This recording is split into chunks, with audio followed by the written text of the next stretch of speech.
Hello, listener. Welcome to the Gaslight Collective. I am the Collector, and this is my collection of audio delights.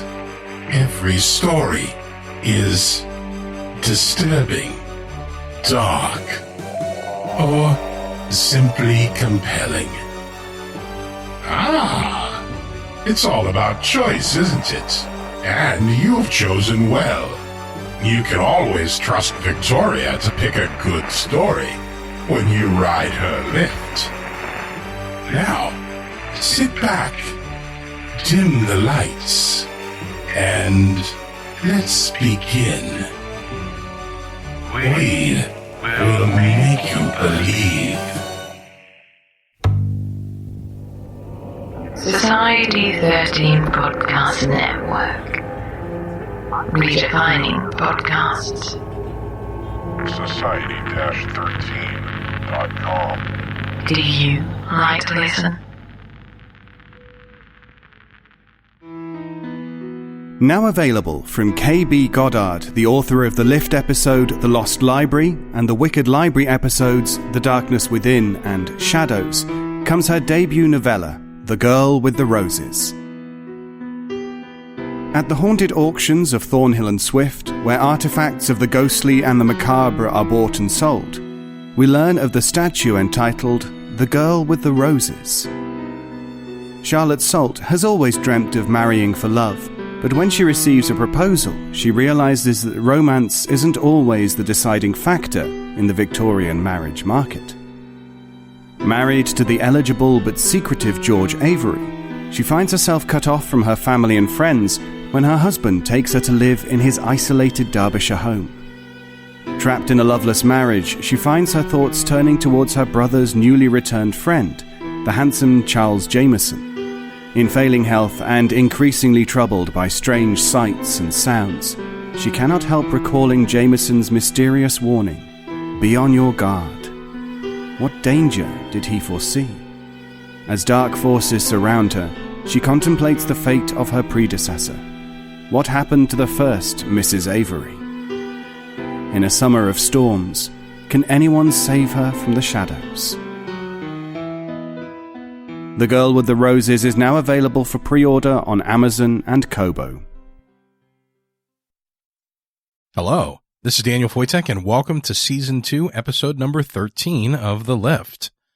Before we get started today, a quick thank you to all of our Patreon supporters. Your support helps keep the show coming. A lot of time and love goes into making this show, and truly your support does let us know you appreciate the effort. Without your support, it would be extremely difficult for us to keep making the show. We really do count on you. For a full list of all the supporters, stay tuned at the end of the show or visit victoriaslift.com/support. If you'd like to support the show, you can do that at patreon.com/victoriaslift. If you support the show, we have fun rewards like bookmarks, a special Patreon version of the show with an exclusive Patreon feed, and higher levels get rewards like personal messages from Victoria, portraits of themselves with Victoria, and more. The more generous you are, the more generous the rewards are. And it goes without saying almost, that we certainly appreciate your support of those who contribute to the show. The authors, artists, composers, everybody that makes the show happen has other work out there for the most part. And if you check out our website at victoriaslift.com and go to the About section, you'll find sections for everybody that makes the show happen. And of course, in each episode, there are links to the folks who contributed to the show. We do hope you'll support them if you enjoy their work. Now, today's episode is written by John Grilz. John Grilz has become a good friend, and he's just been a great support, a big fan of the show. It's my great pleasure to have him write an episode for the show. And he's also the creator of two podcasts that are fantastic, Creepy, which is his newest show, and also Small Town Horror, which is an audio drama in the truest sense of the word. It is Ryan Jennings walking around with a recorder and recording things that happen to him in his small town when he comes back to deal with his father's estate. And all these strange things from his past come back. It's a great series, a lot of fun, and really creepy. John knows I'm a big fan of his work. He's also an author, obviously, with stories set in that same universe. So if you're a fan of this show, if you're a fan of The Wicked Library, John has been on The Wicked Library for us as well. He's coming up as a narrator in an upcoming episode. I can't say enough about how much I appreciate John and his work and what he has done to help put the show on the map. So if you're listening to the show, it's in no small part due to the efforts of today's author, John Grilz. Now, John and Ryan Jennings from Small Town Horror have kind of an interesting relationship, and things aren't really the best right now with everything that's going on. If you are following Small Town Horror, if not, listen to the show and you'll find out why. We had to kind of distance John a little bit so that he doesn't get in any legal troubles. Ladies and gentlemen, John Grilz. Hi, this is John Grilz, the creator of Small Town Horror and Creepy, as well as the story you're about to hear entitled Scars. I apologize for the strange audio, but given the current investigations that Ryan Jennings has found himself in the middle of, my lawyers have advised me that I distance myself as much as possible, just until things get cleared up. Sorry about that. As far as this story is concerned, Scars is the culmination of over 15 years of experience in the world of combat sports. I've trained, instructed, competed, and covered combat sports for a long time, and I found myself involved in the lives of many fighters during that time. The story is an amalgamation of several personalities I've come to know, and it's a very personal subject for me. I hope you enjoy it. If you enjoy this story, you can find more episodes of The Lift at victoriaslift.com, and you can find out more about my writing and my projects at smalltownhorrorpodcast.com. Thanks.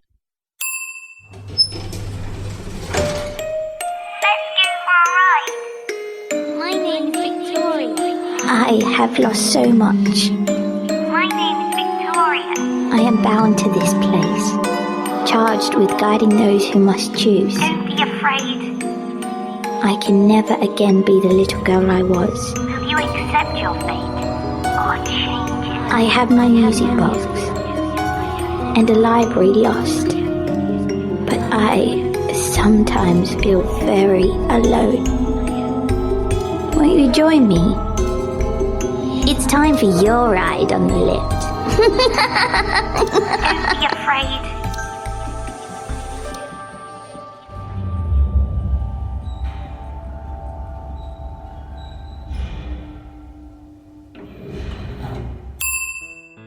The brakes of the 1996 Chevy Beretta squealed to a stop. They hadn't started to grind yet, so it was one less thing to worry about. Kurt has talked the fight promoter into a $1,000 advance against his ticket sales. Tickets he had no intention of selling anyway. But that wasn't his problem. Any fight promoter who still expected him to hump out there trying to sell tickets deserved to lose money. His name was the name people came to see, not some chump from Kansas City who still trained in his garage and couldn't throw a jab to save his life. And we're all a bunch of lazy never-will-be's who had dreams of making money in the big show. Most promoters had never fought a day in their lives, but thought it was okay to tell a fighter how to live.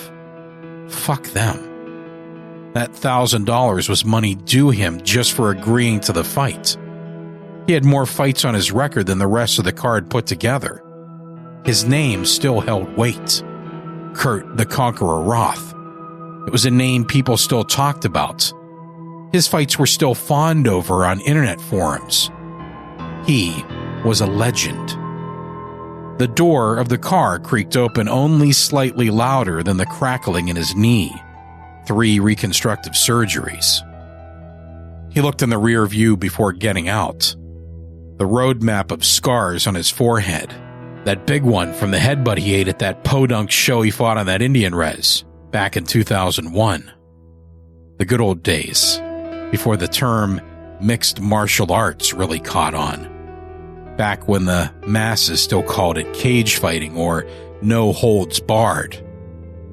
Back in those last days when it still was no holds barred. A twinge of heat flared up in his lower back as Kurt got out of the car. Sitting too long always aggravated it, ever since getting dumped on his neck from that nasty belly-to-belly in 2007. That one was still a part of highlight reels. He'd taken a fall that would have killed most people, and still came back to get the knockout. Legend. Kurt grabbed his gear out of the back seat.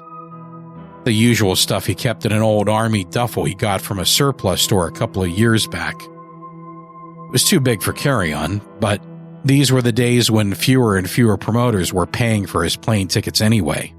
At best, he got gas money on top of his show win purse. He walked into the lobby of the dump motel the promoter put him up at, cursing the man and recalling the days when he got the 4-star treatment over in Japan, where they knew how to treat fighters right.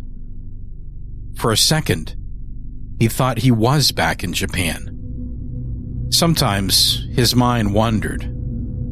Sometimes it was hard to concentrate, and if he got lost in a memory, it felt so real.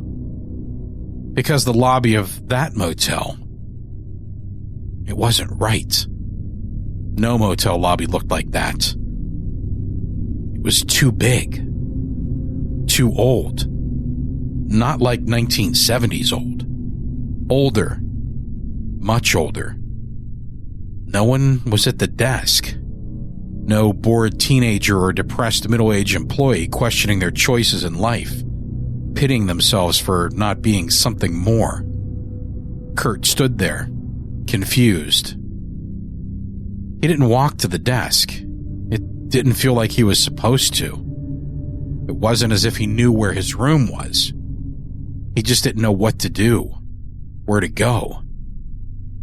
The ding of the elevator and the slow creak open snapped him to attention. He anticipated at least seeing a maid, someone who could tell him where to go. But no.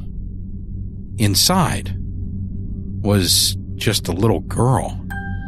Do you know where you're going? The girl asked in a funny little accent. No, Kurt said, the word just sort of falling past his lips. Neither do I. It's very exciting. Kurt grabbed his bag, not realizing it had slipped from his grip. His hands. How many bones had he broken over the years? Even if he tried, there was no way he would remember. The pinky finger on his right hand still hung on at a weird angle from where he broke it against the cage floor. Where was it? He couldn't remember. It happened sometimes. Well over 100 fights.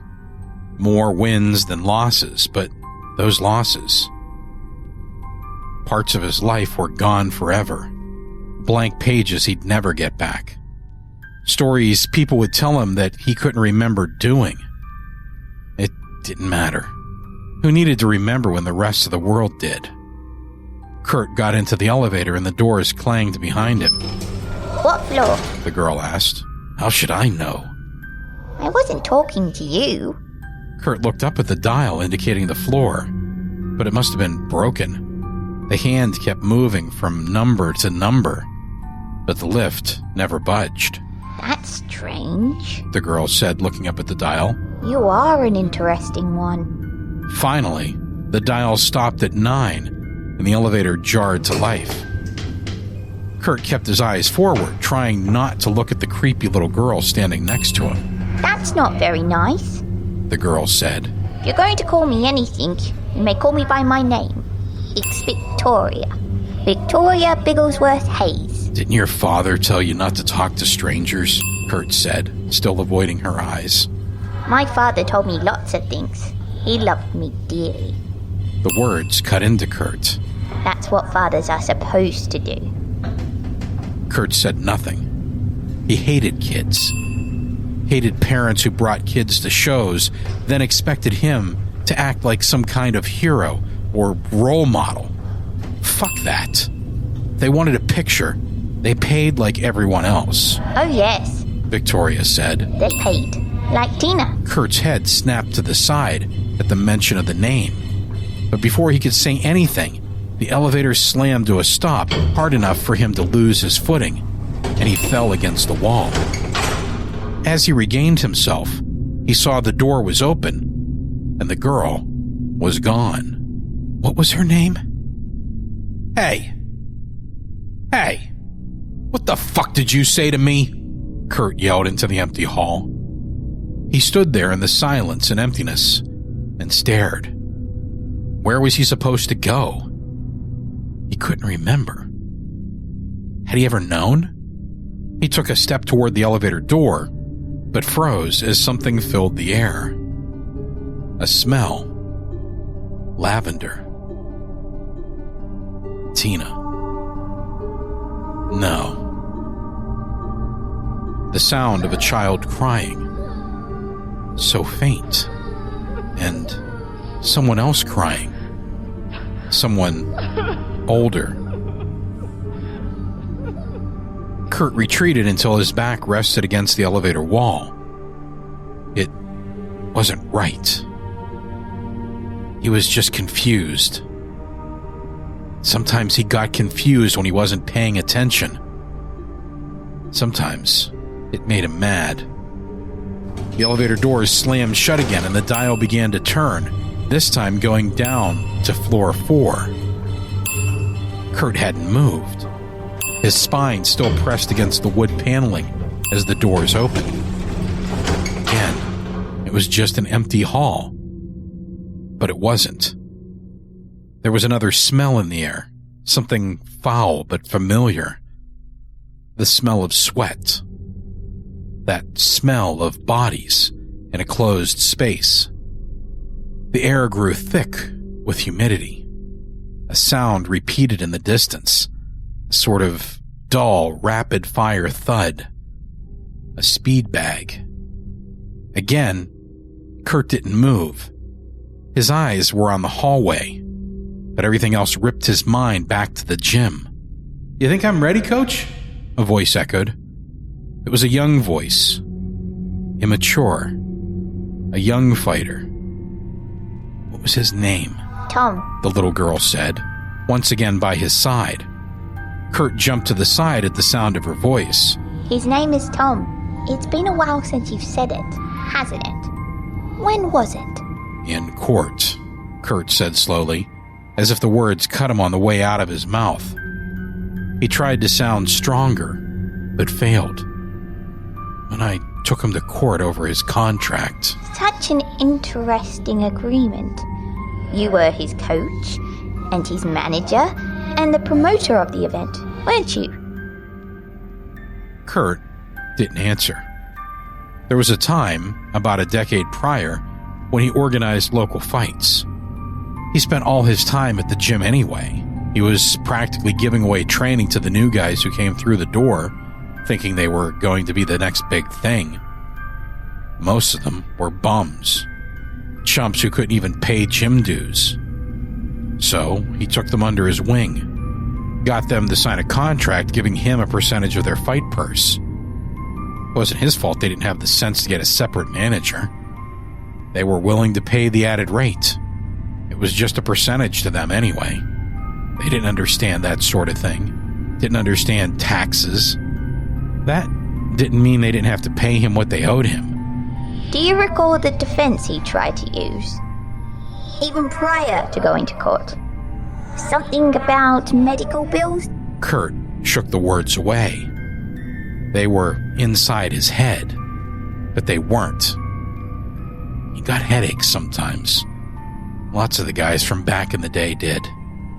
It came part and parcel with the cauliflower ear and busted up knuckles. He was just tired and hungry. Cutting weight was getting harder and harder. Being so dehydrated wasn't good for him. That's what it had to be. Even though he was 8 pounds over the agreed weight, he'd get the guy to agree to a catch weight. Young guys just wanted to fight. Tom doesn't speak with much of anyone anymore. The girl's voice trailed off, and Kurt was alone in the elevator once again. The elevator began to creep up, the dial stopping at 5. Somewhere deep inside Kurt, the strange mixture of fear and sorrow faded away. Instead, the anger built within him. This is not the place for that. The girl's voice said from somewhere. He looked up to see one of those old box intercoms in the upper corner of the elevator. She was messing with him. Someone was messing with him. And they were going to pay for it. A distant voice called from down the hallway. Lighten up. It was just a joke. A familiar voice. But a voice that couldn't be. It didn't make any sense because it was his voice. Kurt finally walked out of the elevator in a sort of daze, his bag dragging on the floor behind him like a kindergartner being forced to go to school, as he looked from door to door. Those words he knew.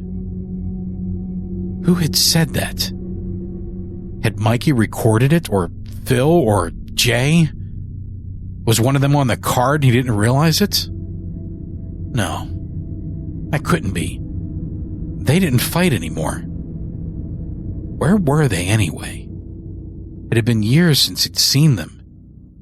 Years since... Wasn't a fucking joke to me. Jay? No. Jay's voice said. Go ahead, seriously. Explain to me how this is a joke. Kurt stopped and looked to his left. The voices came from behind the door. Without realizing it, he let the bag fall from his hand once again as he reached up to turn the handle. At the same time, the door eased open to reveal the motel room. But not the room. A house. His house. Or what used to be his house. The one he shared with Mikey, Phil, and Jay up until almost 7 years ago when... Come on, man, Kurt's voice said. I didn't think they'd go for it. On one side of the door, Kurt stood in the hallway of the motel. The motel with an elevator. But he was standing on the other side too, inside of his old house. He stood at one side of the living room, a shit-eating grin on his face. Kurt, in the hallway, scowled at the look, and it made his skin crawl with embarrassment that he would ever have given anyone that look. Mikey and Phil stood in the middle of the room, acting like bouncers, keeping Jay a safe distance away. Jay's shirt was off, muscles rippling as he paced back and forth. Jay was big, even for a middleweight. Always had been. Cutting weight was a problem most of the time, and he wasn't the sort of guy to get on the bad side of. Not that any of them were. Kurt knew everything he was about to see and wished he could remember how to move. His head hurt. Spit flew from Jay's mouth as he yelled, "Oh, so you calling up the promoter and offering to take the fight for half as much was a joke? Were you laughing when you did or something? Because it didn't sound like a fucking joke when I got called up and told the fight was off. You cost me $50,000 plus sponsors, you fucking piece of shit.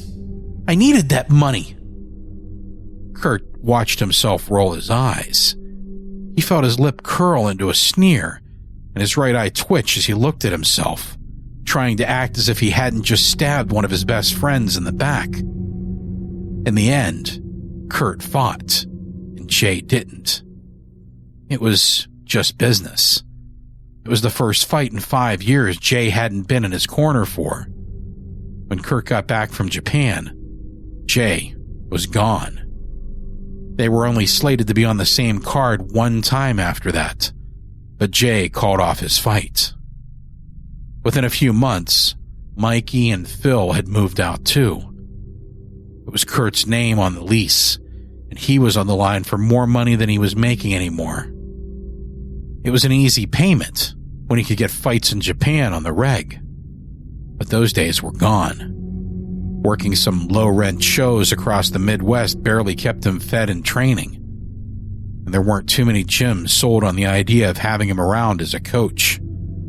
Not after people started spreading those rumors about how things went down with Tom online. About the lawsuits. And some other stuff. The door closed on the scene without Kurt moving, and he stood just inches away, motionless. Is this the life of a pugilist? The girl asked. Kurt turned his head down the hall, looking back toward the elevator. What? He asked slowly, his mind stuck in a dream. That's what it's called, isn't it? Pugilism. That's what Father called it. He was a learned man, but he enjoyed it. He called it a gentleman's sport. An agreement between men. He used to say a man should act like a proper man. Bloodied fists or not. A gentleman with dignity. Your daddy don't know shit, kid, Kurt managed as he stepped out from his personal fog. What? He fought for some Amy Silver Gloves tournament when he was a kid and suddenly thought he was a fighter? You know how many losers I've met like your old man? He doesn't have any idea what it's like to be me. I think he would be rather proud of that fact. Yeah? Well, what's your mother say? Kurt said with a smirk. The little girl made no response. Her mouth curved downward in the smallest sort of disappointed frown, and she shook her head deliberately. Save the pity, Kurt said. Just help me find my room. You don't have a room. What? You don't have a room. If you don't want one. The fuck is that supposed to mean? You're not very good at talking to children, are you? Why should I be? Kurt asked. Somewhere in the distance, he heard the crying again. One young, one older. I don't know what the hell you got going on here, but just show me to my damn room, or... Or what? He had no idea what he would have said next. There was nothing to back up his words. He wasn't going to do anything to a little girl. He might do something to whoever ran the damn motel, or whatever jackass let his kid wander around talking to strangers. Have you already forgotten? What? You aren't imagining these things. You are being given a choice. It's a very generous choice. Forgotten what? What was he supposed to remember? Kurt closed his eyes and rubbed the back of his neck. The headaches were coming back again. He needed to drink some water and take a nap before going to weigh-ins. He didn't need whatever head trip the kid was offering. Fucking kid was probably trying to play one of those hidden camera pranks on him, trying to get him riled up like some asshole internet trolls. Maybe it was all a setup. Get him to get mad and grab her arm or something. Get her to scream that he'd assaulted her and try to cash in on his name. The little girl smiled. You're giving yourself too much credit. What exactly do you even have left? Kurt stared at her. Had she really just said that? Or had he imagined it? He rubbed at the back of his neck again and felt a sudden hot streak of pain burn across his skin. Kurt pulled his hand away and saw something was in it. A key. A key with a green fob on the end of it and the number 101 etched into it. He just raked it across the back of his neck. What's this? Kurt asked, barely realizing he'd said the question out loud. It's your choice, the girl said. You can go to your room, down to the first floor where, let's face it, you belong, Or, he asked. Or you can leave. Leave? Kurt balked at the comment. He'd backed out of fights in the past. It wasn't anything foreign to him. But there was no reason for him not to get paid. He needed to get paid. This is my job, he said. You can get another job. A different job. This is what I do, kid. I've still got another run in me. I just need to rest. The girl looked at him, but didn't say anything. Her face was completely without emotion. But for some reason, Kurt couldn't help but feel a strange sort of pain in his gut. Meanwhile, the girl just stood there, staring at him until Kurt found himself picking up his bag and walking back to the elevator. The doors were still open, and without him pressing any buttons, the elevator went down to the first floor.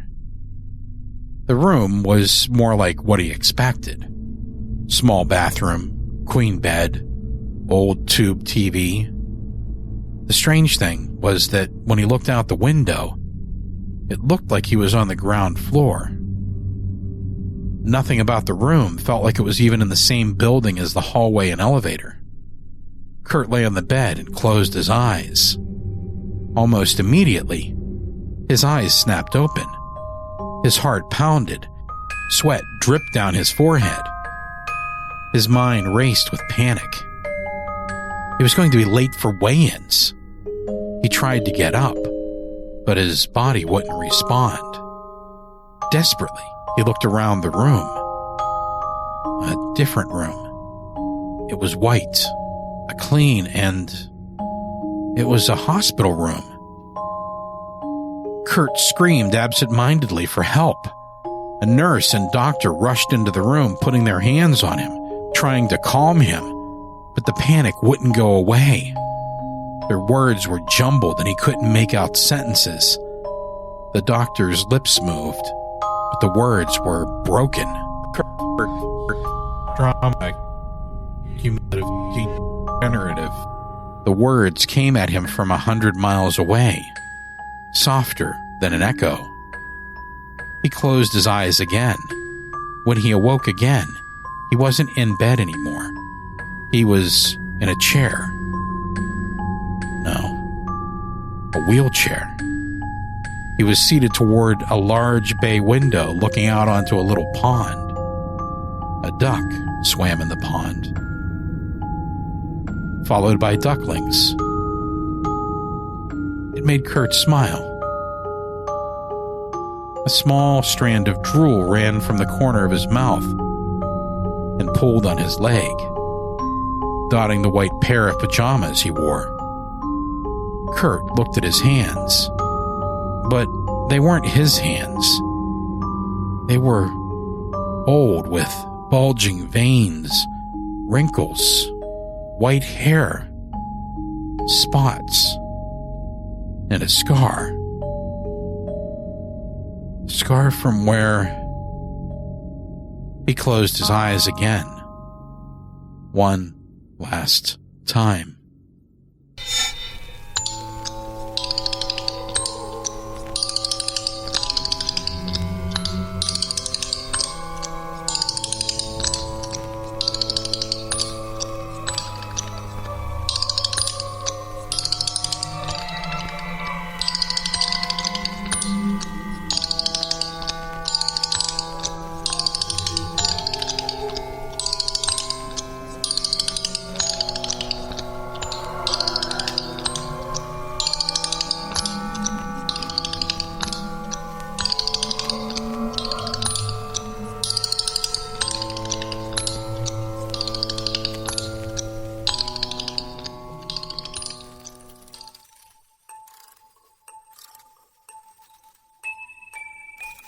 A big thank you to all of you for listening to the show, to all of you who take the time to rate and review the show in iTunes and Stitcher and every place else, and to all of our Patreon supporters. Without your generous contributions, it would be nearly impossible to put this show together.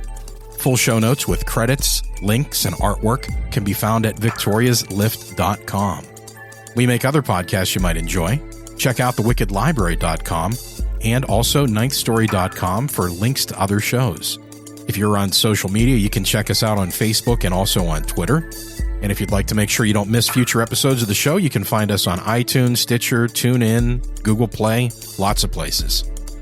Today's episode was brought to you by Aaron McCormick, Aaron Mosher, Aaron Vleck, Alyssa G., Angela Mabry, Ariel Teague, Ben Apperson, Brad Erickson, Brandon Jant, Brian Wainwright, Byron Veerling, Charlotte, Cyrese Locke, Donna Seeley, Emily Sherman, Ethan Woodman, Frank McIsaac, Hannah Woodford, History Goes Bump, Jake and Sam Labaugh of the Just a Story podcast, Jennifer Clickenbeard, Jennifer Troxel, Jenny Sweeney, Jillian, John Grilz of the Small Town Horror and Creepy podcast, Josh Wood, Julie Collins, Kelly Perkins, Laura Lupinetti, Lizzie Russell, Melinda Dupy, Michael Velez, Patricia Harris, Paul Sading of Too Many Podcasts to Name, Pooh Lee, Robert Light, Scott Jepson, Scott Roche, Shelley Perrin, Sophia Rivera, The Mad Catter of The Mad Catter Presents Twisted Tea Time, and the O Snarkies. Thank you all. You are the cool kids.